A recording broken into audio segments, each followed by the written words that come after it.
Bismillahirrahmanirrahim. Assalamualaikum warahmatullahi wabarakatuh. Saya atas nama Muhammad Takbir Gawi Albuni MYS.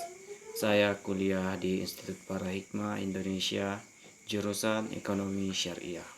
Baiklah, di sini saya akan menjelaskan mengenai ulumul hadis untuk memenuhi salah satu tugas mata kuliah saya, yaitu ulumul hadis yang dibimbing oleh Pak Abdullah Jalawi.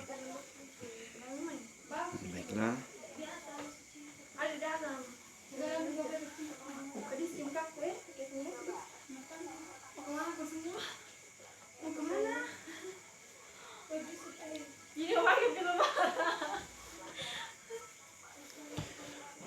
Baiklah, yang pertama ialah ulumul hadis. Ulumul hadis merupakan ilmu yang membahas mengenai segala bentuk perkataan, perbuatan, tingkah laku maupun sifat Rasulullah Shallallahu Alaihi Wasallam. Di dalam ulumul hadis kita mempelajari tentang hadis, sunnah, khabar, dan atsar. Hadis merupakan segala perkataan Rasulullah Shallallahu Alaihi Wasallam, dan sunnah merupakan segala bentuk perbuatan Rasulullah Shallallahu Alaihi Wasallam. Sedangkan khabar yaitu berita, dan atsar yaitu sisa atau peninggalan sesuatu. Di dalam hadis terdapat sanad, matan, dan rawi. Sanad merupakan rangkaian orang-orang yang menyampaikan hadis sampai kepada Rasulullah Shallallahu Alaihi Wasallam. Dan matan yaitu isi pesan atau inti pokok pada suatu hadis. Sedangkan rawi ialah orang yang meriwayatkan suatu hadis. Salah satu contoh hadis ialah yang berbunyi an Aisyah radhiyallahu anha anna Nabi sallallahu alaihi wasallam ashtara ta'aman min Yahudi ila ajalin farahanahu dir'ah, riwahul Bukhari. Sanad dari hadis tersebut ialah an Aisyah radhiyallahu anha, dan matannya yaitu anna Nabi sallallahu alaihi wasallam ashtara ta'aman min Yahudi ila ajalin farahanahu dir'ah, dan rawinya ialah riwahul Bukhari. Fungsi suatu hadis ialah untuk memperjelas dan menafsirkan isi Al-Quran, dan selanjutnya ialah tujuan mempelajari ulumul hadis agar kita dapat mengetahui dan meneladani semua perbuatan, tingkah laku maupun sifat Rasulullah Sallallahu Alaihi Wasallam, sehingga kita dapat terhindar dari perbuatan tercela. Baiklah, selanjutnya yang kedua ialah kodifikasi hadis. Kodifikasi hadis yaitu penghimpunan, penulisan, dan pembukuan hadis-hadis Nabi Muhammad Sallallahu Alaihi Wasallam. Penghimpunan hadis pertama kali dikemukakan oleh Khalifah Umar bin Khattab, dengan kemudian beliau melakukan musyawarah dengan sahabat-sahabat beliau, dan hasil dari musyawarah tersebut ialah beliau tidak jadi melakukan kodifikasi hadis karena beliau khawatir akan terjadi penyimpangan terhadap Al-Quran. Selanjutnya ialah penghimpunan hadis secara resmi dilakukan pada masa oleh Khalifah Umar bin Abdul Aziz, dengan melakukan penyebaran surat ke berbagai negara yang berisi perintah untuk melakukan penghimpunan hadis. Sebab-sebab dilakukannya kodifikasi hadis yang pertama ialah banyaknya ulama yang pergi ke negara-negara, dan dikhawatirkannya hilangnya hadis bersama dengan wafatnya ulama-ulama tersebut. Yang kedua ialah banyaknya orang-orang yang tidak bertanggung jawab yang membuat hadis-hadis palsu seperti hadis dhaif. Selanjutnya yang ketiga ialah pembagian hadis. Yang pertama ialah pembagian hadis berdasarkan jumlah perawinya.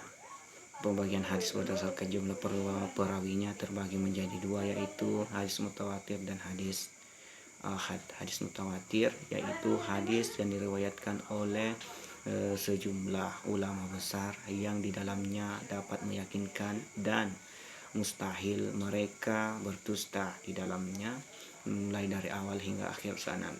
Sedangkan hadis ahad ialah hadis yang tidak memenuhi syarat-syarat hadis mutawatir atau hadis yang tidak mencapai tingkatan hadis mutawatir.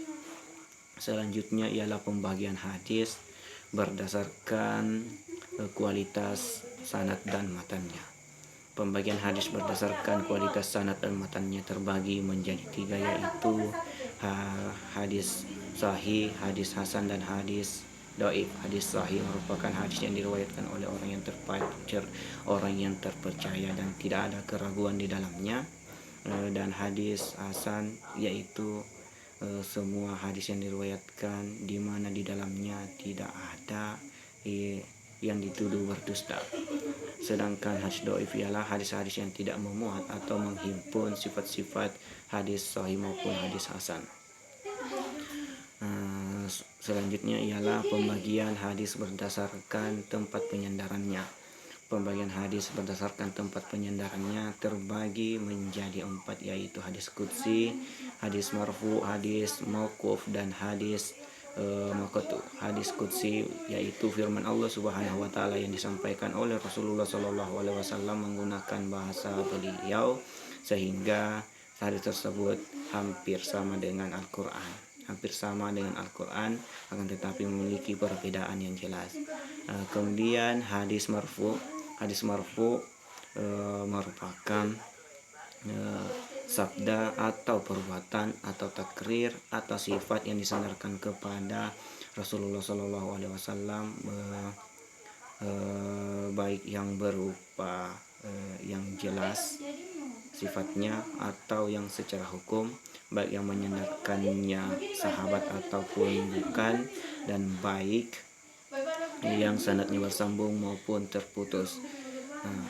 Selanjutnya ialah hadis mauquf. Hadis mauquf merupakan segala sesuatu yang disandarkan kepada seorang sahabat atau segolongan sahabat, baik berupa perkataan, perbuatan maupun persetujuannya, dan baik berupa hadis yang bersambung maupun terputus sanadnya.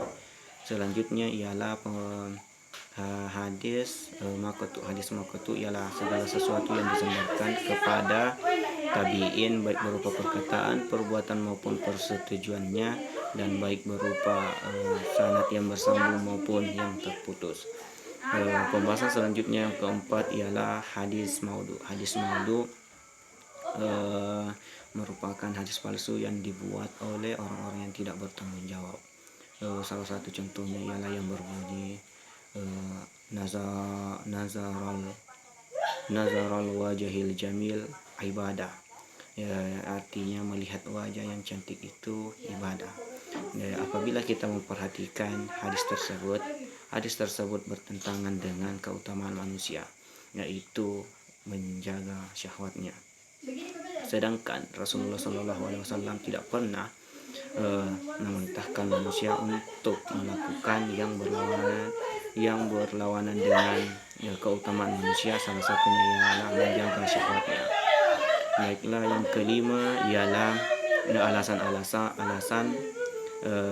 kenapa Khulafaur Rasyidin tidak termasuk ke dalam golongan sahabat-sahabat yang termasuk meriwayatkan hadis yang banyak. Yang pertama ialah Khalifah Abu Bakar As-Siddiq. Alasannya karena beliau telah wafat 2 tahun setelah meninggalnya Rasulullah SAW, sehingga hadis yang diriwayatkan oleh beliau termasuk sedikit. Kedua ialah Khalifah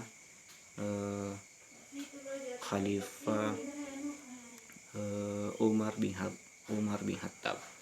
Alasannya ialah karena beliau berhati-hati dalam menyampaikan sabda Rasulullah Shallallahu alaihi wasallam, dan beliau khawatir akan terjadinya kebingungan pada umat karena banyaknya hadis yang diriwayatkan dan disampaikan dalam ranah umum.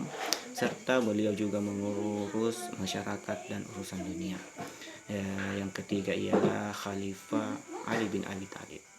Alasannya ialah karena beliau mendapat tugas untuk menyelesaikan urusan-urusan terkait dengan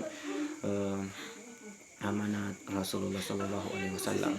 Selanjutnya ialah Khalifah Utsman bin Affan. Alasannya karena beliau disebutkan dengan urusan umat Islam dan beliau juga diperintahkan untuk pergi ke Habsyi untuk menghindari ancaman kaum kafir Quraisy.